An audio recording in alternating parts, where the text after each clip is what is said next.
오늘 하나님께서 우리에게 주신 말씀은 구약성경 예레미야 22장 20절에서 30절까지의 말씀입니다. 구약성경 1085면에 기록되어져 있는 예레미야 22장 20절에서 30절까지의 말씀을 이 시간 저와 여러분들이 한 절씩 교독하도록 하겠습니다. 함께 교독하도록 하겠습니다.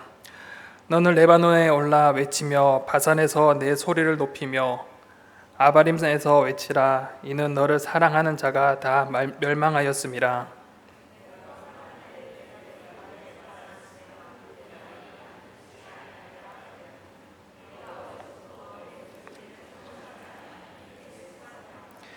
내 목자들은 다 바람에 삼켜질 것이요 너를 사랑하는 자들은 사로잡혀 가리니 그때에 내가 반드시 내 모든 악 때문에 수치와 욕을 당하리라.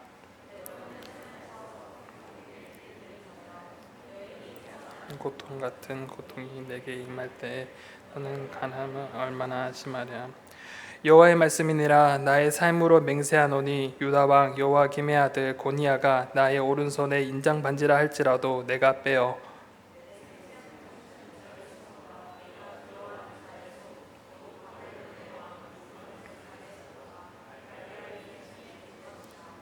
내가 너와 너를 낳은 어머니를 너희가 나지 아니한 다른 지방으로 쫓아내리니 너희가 거기에서 죽으리라.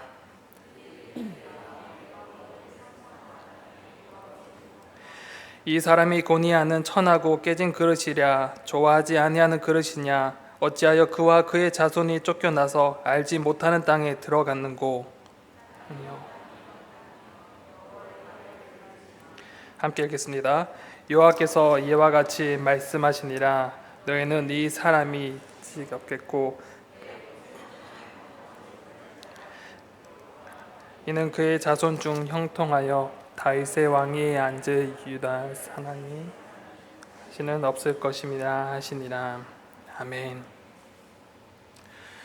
우연히 휴가 기간에 TV 채널을 돌리다 보니까 잠시 낯익은 얼굴이 있어서 그 채널에 잠시 눈길을 멈추었습니다. 그런데 그 제목이 너무나 강렬해서 참 인상이 깊었습니다. 그 제목이 무엇이냐면 서민갑부 폐업 탈출 대작전. 혹시 이 프로그램 보신 적이 있으십니까? 제목이 딱 너무나 강렬했습니다. 서민갑부 폐업 탈출 대작전이라는 제목이 제 눈에 사로잡혔습니다. 그래서 이 프로그램이 궁금해서 그 프로그램 소개를 한번 찾아보았습니다. 그러니 그 소개 글에 이렇게 적혀 있었습니다. 서민갑부를 꿈꾸지만 지독한 경연난에 시달리고 있는 수백만의 자영업자들, 그들은 왜 실패하는 걸까? 노력 부족, 능력 부족, 아니면 운이 없어서? 그들은 정녕 서민갑부가 될 수 없는 것일까? 라는 소개였습니다. 말 그대로 이 프로그램은 이 자영업을 하시는 분들, 특히 이 폐업을 목전에 앞둔 망하기 일보 직전에 있는 그 작업장에, 그 사업장에 찾아가서 현재 상황들을 진단하고 또한 해결책을 알려주면서 그 가게가 다시 일으켜 세우려고 하는 프로그램입니다. 그런데 잠깐 스쳐가는 채널이었는데 멈추게 된 것은 사실 이 제목과 낯선 얼굴이 아닙니다. 제목에서와 같이 엄청나게 쓴 말을 내뱉는 사람이 눈에 딱 띄었기 때문입니다. 화면에서 보는 것 같이 아주 열을 내면서 아주 독설을 내뿜는 모습을 발견했던 것입니다. 전혀 TV에서 보지 못한 독설이었는데 그 중에 그 한 가지의 말이 저에게 비수같이 다가왔습니다. 분명 저와 상관이 없는 말이지만 이 사업자 사장님에게 한 말씀이 있습니다. 이분이 이렇게 말했습니다. 장사가 안 되는 이유는 사장님만 몰라요. 이렇게 말하는 것입니다. 다 망해가는 그 가게 사장을 향하여서 왜 망하는 이유를 모르느냐, 다른 사람은 다 알고 보이는데 왜 사장님 당신만은 모릅니까? 라고 질책하는 것이었습니다. 다른 사람들은 이것이 왜 안 되는지, 이 가게가 왜 안 되는지 너무나 잘 압니다. 다만 사장님 눈에만 보이지 않는 것이었습니다. 장사를 하려면 무엇이 필요합니까? 분명 소비자의 니즈, 그 필요를 충족시켜 주어야 합니다. 소비자의 필요에 반응을 해야 그 소비자의 지갑이 열립니다. 그런데 이분의 모습은 참 달랐습니다. 자신이 하고 싶은 대로 가게를 운영하는 것이었습니다.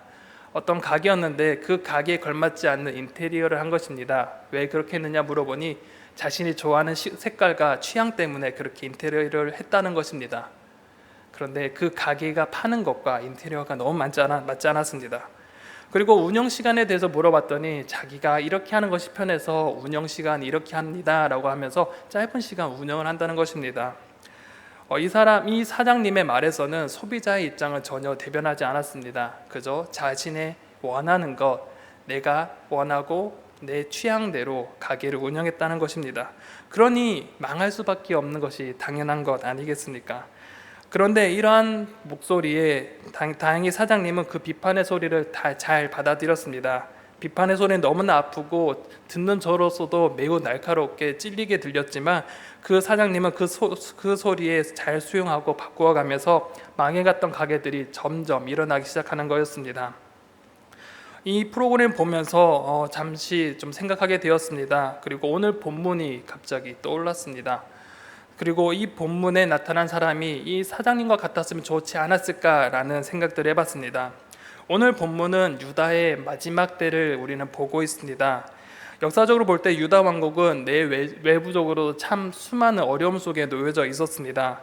국외적으로서는 이 이집트와 아수르, 이 바벨론이라는 열강의 그 사이에 끼어 있었습니다. 그렇기 때문에 이들 사이에서 언제나 눈치를 봐야 했고 이들의 권력 싸움에 싸움에 흔히 말하면 이 새우등이 터지듯이 늘 압박을 당했고 이들에게 참 많은 곤란한 일들을 겪게 되었습니다.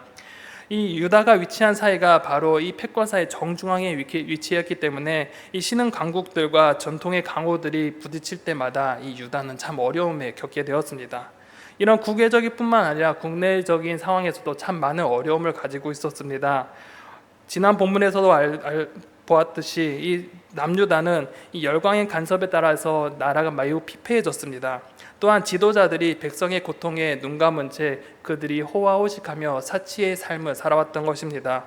왕궁을 백향목으로 화려하게 꾸미면서 그들은 사치를 일삼았습니다. 그리고 공의와 정의는 온데간데였고 그들에게 남은 것은 불의와 부정만이 가득한 유다의 모습이었습니다. 그런데 이러한 표면적인 문제는 이 남유다에게는 중요한 것이 아니었습니다. 더 중요한 이 남유다가 망조가 가까이 온 이유는 따로 있었습니다. 바로 예레미야 2장 13절이 그것을 잘 대변합니다. 예레미야 2장 13절은 이렇게 말씀합니다. 내 백성이 두 가지 악을 행하였나니 곧 그들이 생수의 군원되는 나를 버린 것과 스스로 웅덩이를 판 것인데 그것은 그 물을 가두지 못할 터진 웅덩이들이라 라고 말씀합니다. 그들이 망조 같은 이유 바로 하나님을 버린 것이었습니다. 하나님을 버리고 우상을 숭배했던 것입니다. 하나님께서 이웃을 사랑하라고 했지만 그들은 그것을 깡그리 무시해 버리고 말았습니다. 그리고 이러한 삶이 단지 하루에만 그치는 것이 아니라 여러 날 동안 그리고 그들의 평생 동안 이런 일들을 자행했습니다. 그의 평생에 하나님의 거절하는 삶, 이러한 삶을 살다 보니 이제는 그것이 당연한 것처럼 여겨졌습니다. 하나님 없이 사는 것이 당연해졌고 그렇게 사는 것이 익숙한 삶이 되었습니다. 하나님은 이러한 백성을 향해서 선지자를 보냈습니다. 그리고 그들에게 언제나 돌아오라라고 말씀하셨습니다. 점점 망조가 가는 그들을 향하여서 돌아오라고 그들이 다시 살아날 길은 하나님께 나아가는 것이라고 하나님만을 의지하는 것이라고 하나님께서 선지자를 통해 그들에게 말씀하셨습니다. 하지만 이러한 날카롭게 그들에게 말했음에도 불구하고 그들의 반응은 경청하지 아니하고 그저 그 말씀을 흘려버렸습니다.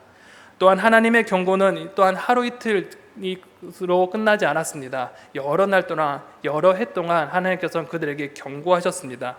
하지만 이런 오랜 경고를 하셨지만 그들은 더 이상 반응하지 않았고 결국 하나님은 그들에게 심판과 멸망을 말씀하시기 시작하셨습니다. 오늘 본문은 이런 하나님의 말씀의 연장선상에서 이 살룸과 여호와김의 심판 예언과 연결되는 지점이 있습니다. 예루살렘을 향한 심판과 그 이유에 대해서 그리고 그 다음 왕 고니야로 불리는 이 여호와긴의 심판을 말씀하셨습니다. 오늘 본문의 구조를 살펴보면서 한번 자세하게 오늘의 말씀을 한번 살펴보도록 하겠습니다. 오늘 본문의 구조는 크게 세 단락으로 구분되어져 있습니다. 첫 번째는 이 예루살렘에 향한 심판을 하면서 이 멸망하게 된 이유에 대해서 자세하게 말씀해주고 있습니다. 그리고 두 번째 단락에서는 이 고니아에 대한 심판을 말씀합니다. 피할 수 없는 그 여호와의 심판과 요아긴이 또한 심판을 받음으로써 더 이상 돌아오지 못할 것이라 말씀하시면서 이후에 이 세 번째 단락에서는 이러한 상황을 예언하게 된 이 예레미야의 탄식과 함께 다윗의 후손에 대한 탄식과 심판에 대한 경고가 오늘 담겨져 있습니다. 이제 오늘의 말씀은 다시 한 번 더 자세히 살펴보도록 하겠습니다. 첫 번째, 예루살렘을 향한 심판입니다.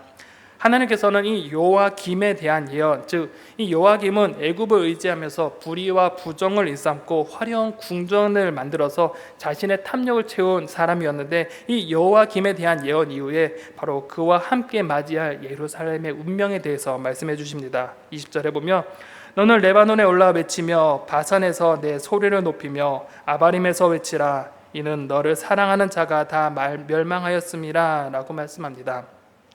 여기에 눈에 띄는 것은 세 가지 지명이 나타납니다. 레바논, 아바림, 그리고 바산입니다. 이곳 이 세 지명의 공통점은 바로 고산지대였던 것입니다. 이 레바논은 이스라엘 북서에 위치한 고급 목재, 이 백향목의 주산지입니다. 그리고 바산은 갈릴리 북동쪽에 위치한 아주 땅이 기름지고 가축이 살기에 매우 적합한 곳입니다. 또 아바림산은 이 모세가 올라가서 이스라엘을 바라본 이 느보산과 동일시되는 위치의 산입니다. 하나님께서는 이 예레미야를 향하여서 이 세 산에 올라서 외치라라고 말씀합니다. 이는 그저 소리를 지르고 외치는 것이 아니라 통곡하여 부르짖는 것을 뜻합니다. 그 이유가 무엇이냐? 너를 사랑하는 자가 멸망하였기 때문이라고 성경은 기록하고 있습니다. 너를 사랑하는 자들, 이들은 남유다가 의지했던 동맹국들을 말하고 있습니다. 당대 상황은 점점 바벨론의 이 신흥 강국으로 팽창해 나가고 있는 그런 시기였습니다. 그리고 반대로 아수르와 애굽은 점점 쇠약해져가는 상황이었습니다. 그런데 이 여호와김은 친애굽 정책을 펼치면서 애굽을 의지했습니다. 이러한 상황 속에 하나님은 유다를 향하여서 너희가 사랑하고 의지했던 애굽은 망하고 멸망할 것이다. 그래서 의지할 것이 없게 될 것이라고 말씀하시는 것입니다. 결국 유다가 의지하며 팠던 그들의 웅덩이는 터진 웅덩이인 것을 다시 한 번 더 깨닫고 상기시키게 됩니다.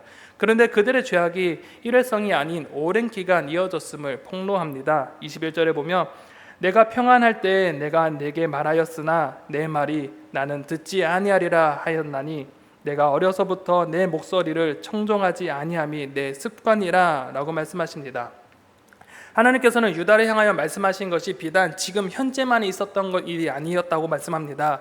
그들이 평안할 때, 그들이 강성할 때, 그들이 태평성대를 누릴 때에 항상 하나님께서는 그들에게 똑같이 말씀하셨다는 것입니다. 그런데 그들의 반응은 한결같이 듣지 않았다는 것입니다. 오히려 나는 듣지 아니하리라 라고 말하면서 그 말씀에 거절을 하였습니다. 이런 유다의 반응 한 단어로 하나님께서 정리하시는데 그 단어가 바로 내 습관이라 라고 말씀합니다. 그들의 삶의 형태는 바로 습관처럼 하나님을 무시하는 것입니다. 그들에게 하나님의 말씀이 태어날 때부터 들려졌지만은 그들은 이 말에 대해 귀 담아 듣지 않았습니다. 그리고 그 말에 무시하며 경고하였습니다. 그런데 반대로 생각해 봅시다. 그들이 누리고 있는 그들의 삶은 누가 허락하신 것입니까? 바로 하나님께서 허락하시고 그 땅을 하나님께서 주신 것입니다. 하나님께서 그들의 조상과 언약하셨고 그들을 지키시고 보호하여 주셨고 그 땅을 허락해 주셨습니다. 그리고 그곳에서 그들을 강성하게 하셨습니다. 그런데 그들은 하나님께 받은 복은 당연하게 여기고 누릴 줄만 알았지 그들이 지켜야 했던 약속, 그들이 마땅히 해야 할 일들은 하지 않은 채 그저 살아왔던 것입니다. 한마디로 배은망덕한 삶을 살았던 것입니다. 그리고 이들이 이러한 죄의 형태가 습관처럼 굳어져 버렸다고 말씀합니다. 죄에 대해 무감각해졌다는 것입니다. 이것이 죄인지 아닌지 모를 만큼 이제는 무뎌졌습니다. 결국 그들이 감당해야 될 것은 단 한 가지, 수치와 모욕밖에 남지 않았습니다. 22절에 보면 내 목자들은 다 바람에 삼켜질 것이요 너를 사랑하는 자들은 사로잡혀 가리니 그때 내가 반드시 내 모든 악 때문에 수치와 욕을 당하리라 라고 말씀합니다. 내 목자, 즉 이 유다 지도자들이 이 바람에 삼켜져서 포로로 끌려가게 될 것이라고 말씀합니다. 그리고 너를 사랑하는 자, 유다와 함께 동맹을 맺은 나라들 또한 그들도 사로잡혀 갈 것이라고 말씀합니다. 이렇게 그들이 망하게 된 것은 단 한 가지 이유입니다. 바로 내 모든 악 때문입니다. 특히 지도자의 악은 다음과 같이 묘사되는데 23절에 보면 레바논에 살면서 백향목에 깃들이는 자여 여인이 해산하는 고통 같은 고통이 네게 임할 때 너의 가련함이 얼마나 심하랴 라고 말합니다. 레바논에 살면서 백향목에 깃든 자라고 표현합니다. 이는 자신의 왕궁을 값비싼 레바논의 백향목으로 둘러싸고 그곳을 피난처로 삼으며 그곳에서 안정감을 누리는 요아김을 지칭하기도 합니다. 나라가 망조가 들었는데 나라가 곧 망하게 되는데 하나님의 경고가 그들 가운데 외쳐졌는데 그들은 자신을 둘러싼 이 백향목 왕궁에 만족하면서 그곳을 피난처 삼아 그곳에서 안정감을 누리고 있었다는 것입니다.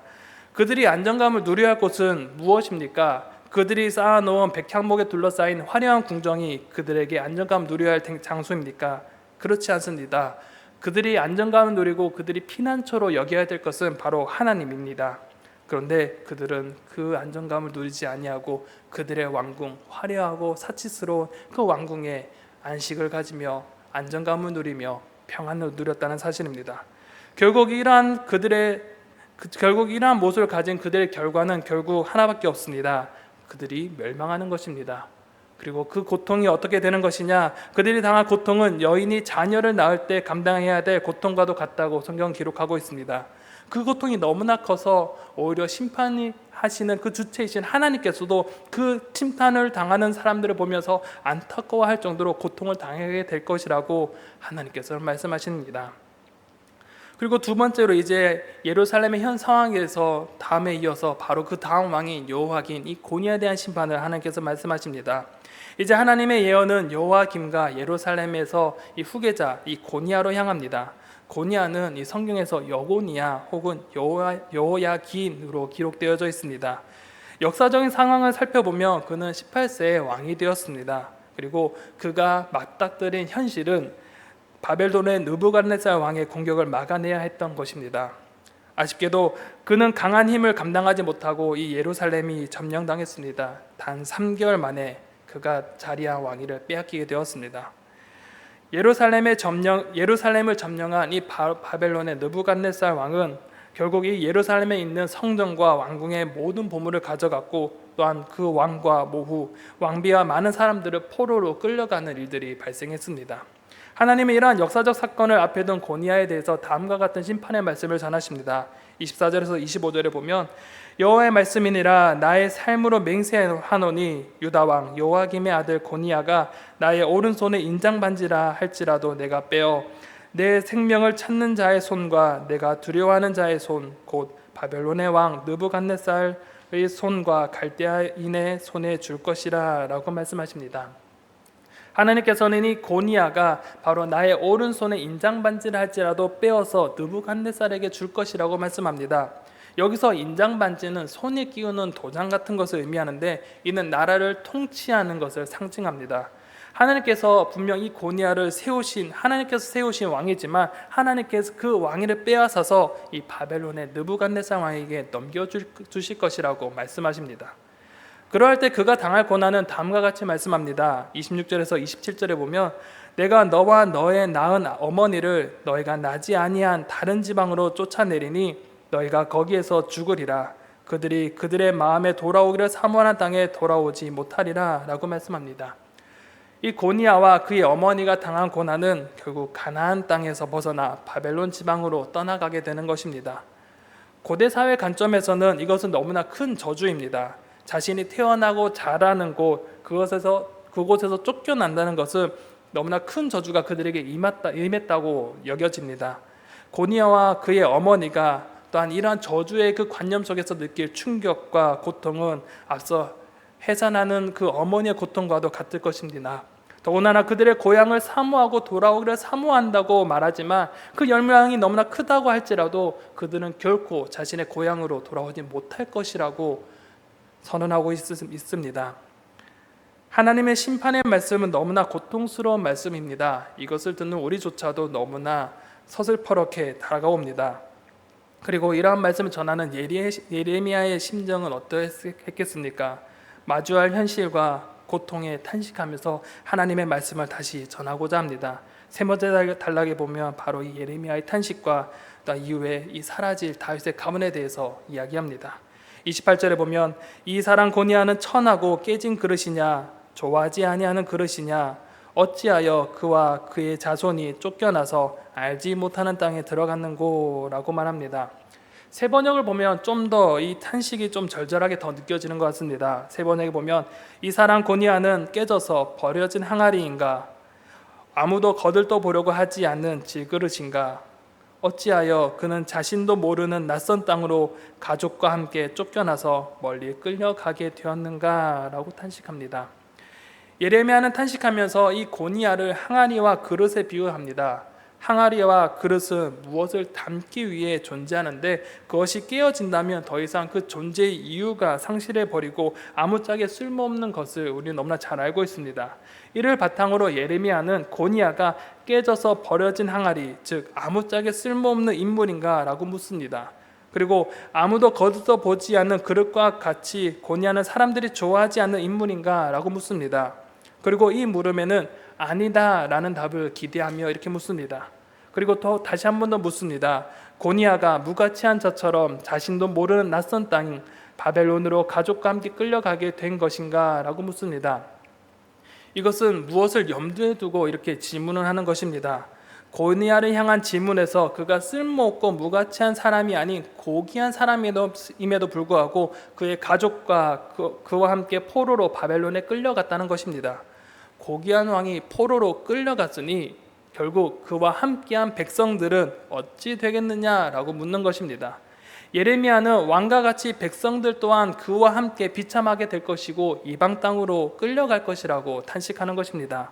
그리고 이제 땅을 향해서 다시 한 번 더 탄식합니다. 29절에 땅이여 땅이여 땅이여 여호와의 말을 들을지니라 라고 말합니다. 예레미야는 유다 땅을 향하여서 땅이여 라고 3번 이렇게 부릅니다.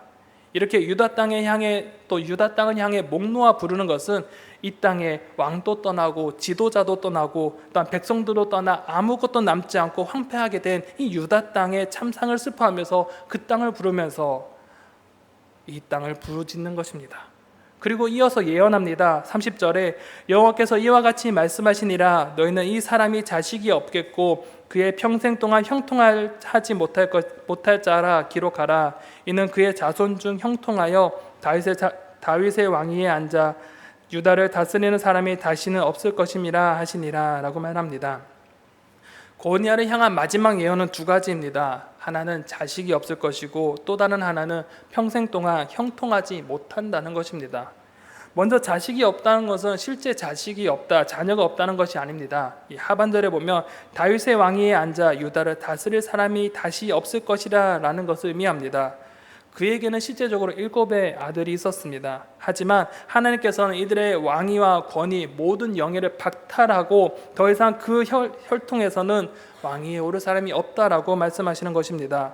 역사를 살펴보면 고니아 이후, 이 여호와긴 이후에는 시드기야 왕이 되어집니다. 그런데 이 시드기야 왕은 이 직계 혈통이 아닌 바로 이 숙부이기 때문에 다윗의 계열의 왕위에 포함되지 아니하고 또한 이후의 역사를 볼 때에도 이 다윗의 자손 중에서는 왕위에 나타난 사람이 왕의 역할을 하는 사람이 아무도 없었습니다. 즉 역사적으로 볼 때 이 예레미야 예언, 하나님의 예언이 성취된 것입니다. 두 번째로 그의 평생 동안 형통하지 못할 것이라고 선언하십니다. 실제로 고니아는 18세에 왕이 되었고 그의 포로로 끌려갔습니다. 그리고 감옥살이를 했는데 언제까지 했느냐? 55세까지 감옥살이를 하고 풀려났습니다. 결국 37년 동안 감옥에 살았습니다. 그런데 반대로 그와 함께 끌려간 포로들은 어떻게 되었을까요? 그들도 또한 감옥에서 평생을 보냈어야 됐을까요? 아닙니다. 그들과 함께 끌려간 백성들은 버려진 성읍에 이주하게 되었고 그곳에서 농토를 일구고 생업을 유지했습니다. 비록 포로로 끌려갔지만 그들은 그래도 그들의 삶을 유지하며 살아갔습니다. 이들과 비교할 때 너무나 비교되는 형통하지 못한 삶을 살게 된 것입니다. 예레미야는 이렇게 고니아와 예루살렘을 향한 심판의 소식을 전달하였습니다. 그리고 그 심판의 소리는 안타깝게도 역사적으로 또한 그대로 시행되었고 많은 이들이 엄청난 고난을 당하였고 남유다는 결국 망하게 될 것입니다. 사랑하는 성도 여러분, 오늘 본문을 통해서 망해가는 유다를 향해 전달되는 그 하나님의 심판의 목소리를 우리는 함께 들어보았습니다. 그런데 참 안타까운 것은 유다를 향한 하나님의 심판의 목소리는 이때만 울려 퍼진 것이 아니라는 사실입니다. 하지만 정작 이 나라를 다스리는 왕들 그리고 지도자들은, 더 나아가서 이 백성들은 늘 있어왔던 그 하나님의 경고에도 무감각했고 아랑곳하지 않았다는 것입니다. 그리고 자신의 뜻에 따라 자신의 생각대로 그의 삶을 살아왔다는 것입니다. 오늘 본문에서는 분명히 그렇게 경고하고 있습니다. 21절을 다시 보면, 내가 평안할 때 내가 내게 말하였으나 내 말이 나는 듣지 아니하리라 하였나니 내가 어려서부터 내 목소리를 청종하지 아니함이 내 습관이라 라고 말씀합니다. 하나님은 그들에게 평안할 때도 말했습니다. 그들의 평안하고 태평성대할 때도 그들 가운데 하나님께서는 말씀해 주셨습니다. 그런데 그들은 그 소리에 반응하지 않고 무시하였습니다. 그리고 이러한 삶의 형태가 습관처럼 되어버렸습니다. 그리고 이러한 모습이 우리의 삶의 신앙이 될까 또한 두렵기도 합니다. 하나님의 말씀이 우리 가운데 들려오는데 반응하지 아니하고 무시하는 우리의 신앙이 될까 솔직히 조금 두렵습니다. 그런데 이러한 모습이 우리는 크게 낯설지 않는 것을 여러분 직감하셨을 것입니다. 왜냐하면 우리는 언제나 선택적으로 하나님 말씀에 반응할 때가 참 많이 있기 때문입니다. 여러분은 언제 하나님을 찾으십니까? 우리는 하나님을 찾을 때 보통 어려움을 당할 때 하나님을 찾습니다. 병들었을 때, 사업이 막막할 때, 관계가 뒤틀렸을 때 우리는 하나님을 찾습니다. 그리고 또 다른 상황에서 하나님을 찾습니다. 잘 되게 해달라고 기도합니다. 내가 필요할 때 하나님을 찾습니다. 그런데 막상 이러한 일이 지나가고 평안함이 찾아올 때 우리의 신앙의 모습은 어떠합니까? 하나님과의 관계는 저 멀리 잊어버린 채 우리의 삶을 살아갑니다. 우리의 생각대로 살아가고 마음이 움직이는 대로 우리는 행동합니다. 그러다 다시 고난이 찾아오게 되면, 우리의 연약함이 발견되면 그제서야 다시 하나님을 찾습니다. 이러한 신앙의 형태가 쳇바퀴처럼 돌듯이 되풀이되어지고 어찌 보면 습관처럼 우리는 이렇게 반응하며 살아갑니다. 그런데 그나마 이러한 삶이라도 살면 그나마 다행이겠지요. 더 이상 고난에도 반응하지 않고 무덤덤하게 된다면 어떻게 되겠습니까? 오늘 본문에 나타난 유다의 모습이 우리의 모습이 되지 않는다고 장담할 수가 없습니다. 예전에 저희 장인어른께서 설교하신 말씀이 저는 오늘 매우 절절하게 다가왔습니다. 저희 장인어른께서 설교 때 이렇게 좀 강하게 이야기하셨습니다. 기도하지 않는데 여러분의 삶이 형통하십니까? 하나님과의 관계가 잊어졌는데 여러분의 삶이 평안하십니까? 하나님께서는 그 인생을 버리신 것입니다. 기도하는데 고난이 찾아옵니까? 하나님과 깊은 교제 중에 여전히 힘드십니까? 그러면 희망을 가지십시오. 하나님께서 일하실 때입니다. 우리는 하나님과 어떠한 관계를 맺어가고 또 하나님의 말씀에 어떻게 반응하며 살아갑니까? 유다처럼 언제나 하나님께서 그들 가운데 말씀하시지만 귀를 닫은 채 듣고 있는 것은 아닙니까? 혹은 고난이 올 때 그때만 하나님을 찾으십니까? 아니면 매일의 삶에서 하나님의 은혜를 구하며 하나님을 찾으십니까? 전도서 7장 11절에는 이렇게 기록되어져 있습니다. 일이 잘 되거든 행복을 누려라. 일이 틀려가거든 이 모든 것이 다 하나님께서 하시는 일인 줄 알아라 라고 말씀합니다. 사랑하는 성도 여러분, 하나님을 선택적으로 구하며 필요할 때만 기도의 버튼을 눌러 필요한 것만 얻어내는 그런 신앙에서 벗어나시길 소망합니다. 매일의 삶에서 내 삶이 평안할 때 하나님을 찾고 공고할 때 하나님을 찾는 그러한 삶이 되시기를 소망합니다. 내 평생에 주님의 말씀을 늘 의지하며 그 말씀에 민감하게 반응하며 그 말씀에 순종함으로 살아가시길 소망합니다. 그럴 때 주님께서 인도하심을 경험하며 그 은혜에 감사하며 살아가는 성도님들이 되시기를 간절히 소망합니다. 이 시간 말씀을